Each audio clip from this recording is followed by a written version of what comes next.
So this year in March, the UK Jamaat hosted its annual Peace Symposium, and Huzoor delivered the keynote address, in which he outlined the issues that are facing the world, and he said that there's a need for justice in the world, and the lack of justice is actually the reason why we see so much disorder in the world.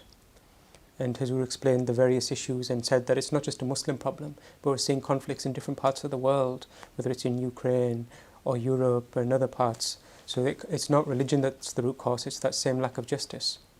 After the event, I met, and some of my team met, various members of the audience.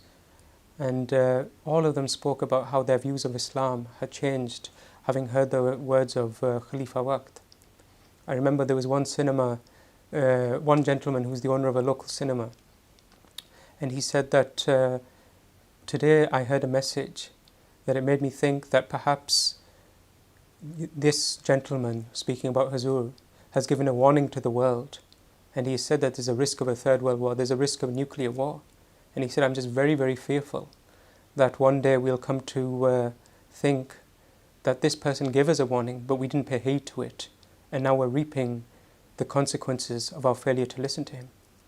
Then there was another gentleman, very nice, kind man, who'd been to a number of peace symposiums, and he said to me, he said that your Khalifa, your leader, he should be given a huge award, like a peace award.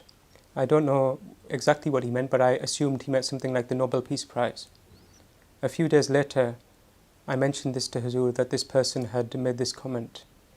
When I said it, Huzoor said to me, and in a very quite serious tone, Huzoor said, कि मुझे किसी इनाम की ज़रूरत नहीं है, that I don't need any award whatsoever. Has Allah not already bestowed so much on me and my Jamaat?